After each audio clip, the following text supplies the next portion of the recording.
தப்பித்தவறி கூட விளக்கு ஏற்றும் போதும் இந்த தப்பை மட்டும் செய்து விடாதீர்கள். அப்புறம் வீட்டில் கஷ்டம்தான் வரும். விளக்கில் நெருப்பு தக தக என்று எல்லாம் எரியக்கூடாது. அப்படி எரியும் போது காற்றில் அந்த நெருப்பு இங்கே அங்கே என்று அசையும். அப்படி எல்லாம் இல்லாமல் சின்னதாக எரிய வேண்டும். இப்படி காற்றில் அலையக்கூடாது. அப்படி அலைந்தால் நம் குடும்பமும் அதே போல் அலைச்சலை எதிர்கொள்ளும். குளிக்காமல் விளக்கு ஏற்றக்கூடாது. மண்களால் உள்ள விளக்குகளை ஏற்றும் போது அதை ஒரு முறைக்கு பிறகு வீட்டு பூஜை அறையில் ஏற்றக்கூடாது.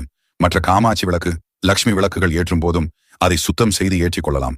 எப்போதும் விளக்கை வீட்டில் ஏறினாலும் சரி, இல்லை கோவிலில் ஏறினாலும் சரி, வடக்கு மற்றும் கிழக்கு முகம் பார்த்துதான் ஏற்ற வேண்டும். தெற்கு இல்லை மேற்கு திசை பார்த்து ஏற்றவே கூடாது. அப்படி ஏற்றினால் உங்கள் வீட்டில் அதிக மருத்துவ செலவுகளை கொண்டு வந்துவிடும். விளக்கு ஏற்றிய உடனே அணைத்து விடக்கூடாது. குறைந்தபட்சம் 20 நிமிடங்கள் விளக்கு எரிய வேண்டும். விளக்கை ஏற்ற சிறந்த நேரம் அப்படின்னு பார்த்த காலை 5 மணி முதல் 10 மணி வரை மற்றும் மாலை 5 மணி முதல் 7 மணிக்குள் விளக்கு ஏற்றலாம். இதுபோல் நிறைய ஆன்மீக தகவல்களுக்கு எங்கள் பொதுநலம் சேனலை சப்ஸ்கிரைப் அண்ட் லைக் செய்து கொள்ளுங்கள்.